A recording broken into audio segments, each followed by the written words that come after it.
Olá, bem-vindos à nossa exploração de hoje. Vamos analisar um conceito que, olha, desafia bastante a gente, né? A ideia de não ter um plano B, de apostar tudo, assim, numa única fonte de confiança. Essa é a provocação que vem lá do capítulo 9 do livro Segredos do Lugar Secreto, do Bob Sorge. Isso mesmo. Uma ideia forte. Muito forte. A fonte que a gente está usando aqui, ela argumenta que um dos maiores segredos para ter intimidade com Deus e para experimentar o poder dele é chegar nele como sendo a única fonte. A única mesmo, de ajuda, de esperança. É chegar naquele ponto de dizer com sinceridade, né? Senhor, olha, nessa situação aqui eu não tenho plano B. Nenhum. Só você pode me ajudar. Exato. Parece simples falando assim, né? Mas as implicações, nossa, são bem profundas. Com certeza. Então, a nossa missão aqui é tentar desvendar o que essa confiança exclusiva significa na prática, pelo menos segundo a visão do autor, né? Vamos explorar os argumentos, os exemplos que ele usa, tanto da Bíblia quanto pessoais, e também os desafios, claro, porque é uma postura bem radical. Ok, vamos começar a desembrolhar isso. Vamos lá. O capítulo já abre com uma afirmação bem direta. Deus não só gosta, ele ama quando a gente olha só para ele buscando livramento. E ele usa até a palavra ciúme. É uma palavra forte, né? Ciúme, para descrever o sentimento de Deus quando a gente busca outros salvadores, digamos assim. Isso, e para dar peso, ele vai lá em Isaías 44, numa passagem que é bem gráfica, né? Sim, e o uso que o autor faz dessa passagem de Isaías é muito, muito estratégico. Isaías descreve ali com uma ironia, sabe? Bem cortante, o processo de fazer um ídolo. A pessoa corta uma árvore, usa uma parte para fazer fogo, para se aquecer, assar pão, aí pega o pedaço que sobra, faz uma escultura, né, uma imagem, e aí, diante daquela imagem, feita do mesmo material que ele usou para cozinhar, a pessoa se ajoelha e fala, me salva, porque você é o meu Deus. Nossa! O autor usa isso não só para falar da idolatria antiga, óbvio, mas para mostrar o quão absurdo é, no fundo, colocar a confiança final em algo que é só um recurso, né? Uma criação, não é o criador. Exatamente, a força do argumento é essa. Pegar essa imagem do ídolo literal e perguntar, tá, e hoje, qual o equivalente disso pra gente? E é aí que a definição que o autor tira fica tão ampla.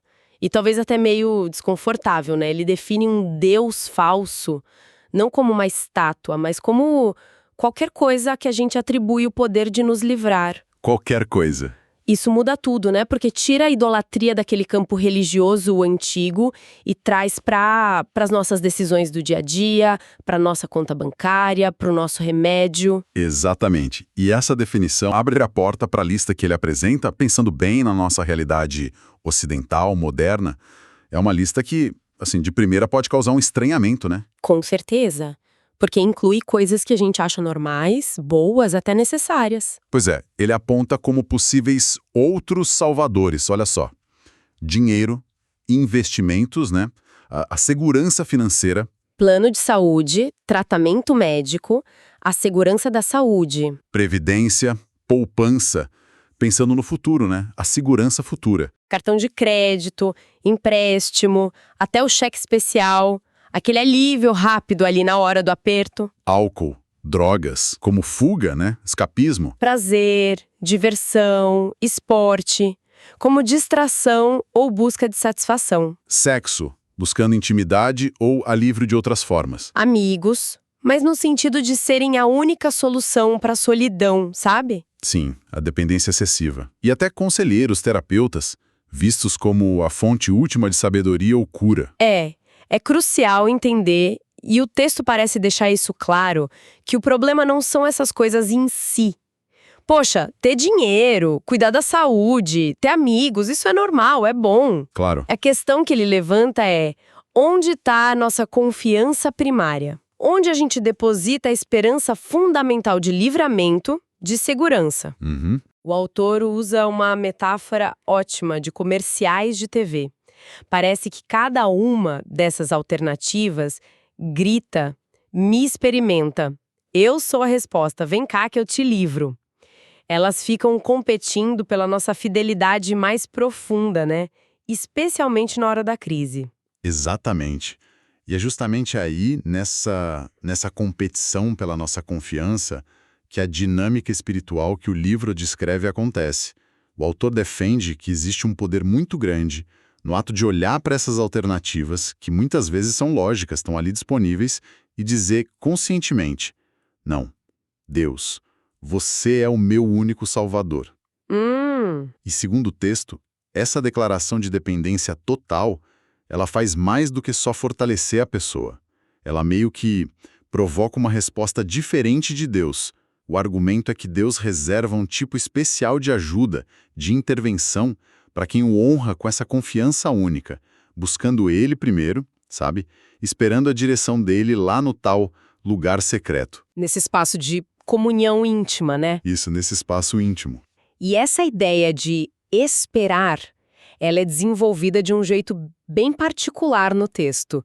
Não é uma espera passiva, tipo, vou ficar aqui sem fazer nada. Não, não é isso. O autor descreve situações em que o Espírito Santo pode direcionar a pessoa a especificamente só esperar em Deus, sem acionar outros recursos, sabe?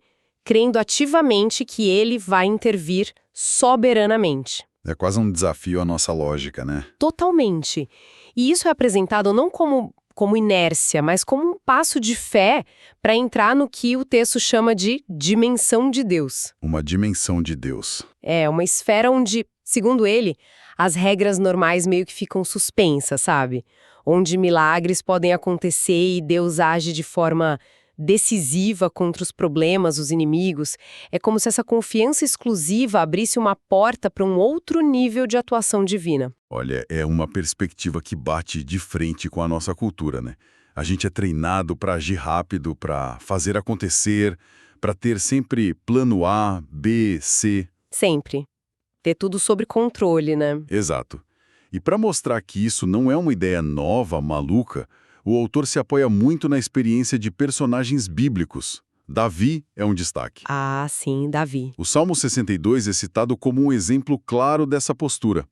Ali pelos versos 5 a 8, Davi fala: somente em Deus, ó minha alma, espera silenciosamente, porque dele vem a minha esperança. Somente em Deus. Isso.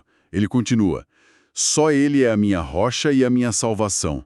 É ele a minha fortaleza, não serei abalado. Em Deus está a minha salvação e a minha glória. A rocha da minha fortaleza e o meu refúgio estão em Deus. E termina dizendo: confiai nele, ó povo, em todo o tempo. Derramai perante ele o vosso coração. Deus é o nosso refúgio. A repetição do somente, do só ele, é muito forte, né? Não é Deus é uma das minhas rochas ou parte da minha esperança. Não, exclusivo, radical. É uma exclusividade radical. O autor interpreta isso como Davi, esvaziando a confiança dele de qualquer outra fonte secundária e colocando tudo 100% em Deus. É uma aposta total. Uma aposta total.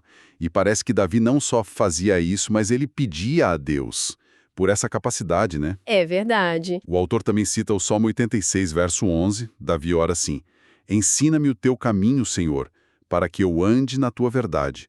Une o meu coração para temer o teu nome. Une o meu coração. Exato.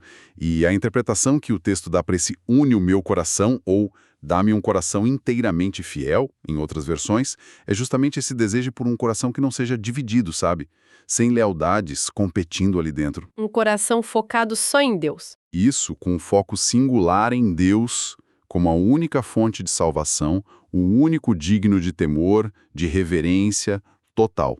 É um pedido por integridade interna na confiança, né? Reconhecendo que a gente tende a dispersar a fé em várias seguranças. E para trazer isso do nível bíblico para a nossa experiência hoje, o próprio autor, o Bob Sorge, ele compartilha uma história pessoal no capítulo. Ah, sim, ele conta um caso dele. Ele fala de um período em que ele estava lidando com uma debilidade física, algo que persistia, E, claro, a tentação é ela buscar alívio nas fontes normais, né? Médicos, tratamentos, talvez outras coisas daquela lista lá dos outros salvadores. O caminho mais óbvio, né? Sim, mas ele descreve uma decisão consciente que ele tomou.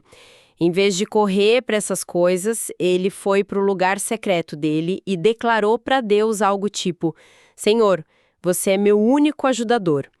Se você não me curar, eu não vou ser curado. Eu não tenho outro recurso, não tenho plano B. Minha esperança está só em você. Uau! Ele apresenta isso não como um ato de desespero final, sabe? Mas como uma escolha deliberada de adoração e foco alinhada com esse princípio que ele está explicando. E essa ideia de foco singular, ele conecta com outro conceito bíblico bem interessante. Os olhos bons lá de Mateus 6:22. Ah, sim. A candeia do corpo são os olhos. Isso, a passagem diz: a candeia do corpo são os olhos, de sorte que se os teus olhos forem bons, a palavra grega é aplos, todo o teu corpo terá luz. Aplos. O que significa exatamente? Então o autor explora isso. Aplos carrega a ideia de simplicidade, de singularidade, de não ter duplicidade, sem divisão. Entendi. Um foco único. Exato. E a leitura teológica que ele faz é: quando nossos olhos espirituais estão fixos só em Deus como nossa fonte e salvador, sem ficar olhando para o lado buscando outras seguranças primárias, aí todo o nosso ser, o nosso corpo, se enche da luz de Deus. Que seria clareza, paz. Clareza, discernimento, paz, a presença de Deus, né? Agora, um olhar dividido, olhando para Deus e para outras coisas ao mesmo tempo como segurança última, isso levaria à escuridão, à confusão interna. Faz sentido. E isso sugere que manter essa confiança exclusiva não é só uma decisão que a gente toma uma vez, né? É algo que pode ser testado, desafiado o tempo todo. Com certeza. O texto propõe que Deus às vezes permite que a gente enfrente tempestades. Sabe? Crises financeiras, problemas de saúde, conflitos, pressões muito fortes. Uhum. E, segundo o autor, essas tempestades não são só acidentes ou coisas negativas. Elas podem ter um propósito estratégico de Deus. Um propósito estratégico. Qual seria? O autor sugere que as tempestades servem para revelar onde é que está a nossa confiança de verdade. Na hora que a pressão aumenta muito, qual é o nosso reflexo natural? É buscar alívio rápido, né? Explorar todas as opções, acionar plano B, C, D, ligar para todo mundo, usar nossos recursos. Sim, é quase instintivo. Autopreservação. É compreensível. Só que o texto argumenta que essas crises podem ser, na verdade, oportunidades. Oportunidades orquestradas para nos levar para uma dimensão mais profunda de fé, de relacionamento com Deus. O que ele chama de uma vida superior no reino. Uma vida superior. E qual seria o segredo, então, para navegar essas tempestades desse jeito, para alcançar essa dimensão segundo o livro? A instrução é bem contraintuitiva para a nossa lógica. Em vez de correr para fora buscando solução, a orientação é correr para dentro, para o lugar secreto. Correr para dentro. Isso. Ali fortalecer o espírito na presença de Deus e conscientemente declarar: Deus, apesar dessa pressão toda, você continua sendo minha única expectativa. Eu me recuso a colocar minha confiança final em outras coisas. É usar a crise para reafirmar a fé, então. Exatamente. É transformar o momento de pânico num momento de reafirmação radical da fé. É usar a própria tempestade como combustível para uma confiança ainda mais focada nele. Uau! E essa postura, segundo o autor, agrada a Deus de um jeito especial. A conclusão do capítulo reforça isso. Deus tem prazer. Ele se deleita em abençoar aqueles que conseguem manter essa fidelidade singular, que não colocam outros deuses, outras fontes de confiança primária diante dele. Entendi. Essa exclusividade na dependência parece ser apresentada como uma chave, sabe? Que destrava um tipo particular de favor, de intervenção, de intimidade com Deus. Não é uma fórmula mágica, claro, mas um princípio de relacionamento profundo. Então, para a gente amarrar nossa análise deste capítulo, a gente foi confrontada com essa ideia bem desafiadora, né? De confiar em Deus de forma exclusiva, sem rede de segurança alternativa, principalmente quando a coisa aperta. Muito desafiadora. Vimos como o autor redefine os falsos deuses para incluir um monte de seguranças modernas, não porque elas sejam ruins em si, mas pelo potencial de desviar nossa confiança primária de Deus. Exploramos a dinâmica espiritual que ele descreve, o poder de rejeitar conscientemente essas alternativas e declarar Deus como única fonte, e a resposta divina que o autor acredita que isso provoca. Sim, é uma perspectiva que coloca a dependência radical, a fé singular, num lugar muito central na vida espiritual. A sugestão clara é que é nesse espaço de vulnerabilidade assumida, onde os planos B são deixados de lado de propósito, em favor da confiança exclusiva em Deus, que se pode experimentar as intervenções dele de forma mais notável. E talvez o mais importante, segundo o autor, é que é nesse lugar que se cultiva uma intimidade mais profunda com ele. A falta de alternativas meio que força um mergulho mais profundo na relação com a única fonte que sobrou. Um caminho exigente, sem dúvida, mas apresentado como muito recompensador. E isso deixa a gente com uma questão para refletir, né? Algo que vai além da nossa conversa aqui. Diante de tantas ofertas de segurança, de soluções rápidas que a vida moderna joga na nossa cara, quais seriam na prática, na vida de cada um, aqueles planos B, aqueles outros salvadores que a gente corre atrás quase por instinto? Boa pergunta. Talvez a gente nem perceba que está depositando neles uma confiança que, segundo essa visão aqui do autor, deveria ser só de Deus, né? Mapear essas dependências mais sutis pode ser um exercício bem revelador, um desdobramento interessante do que a gente conversou.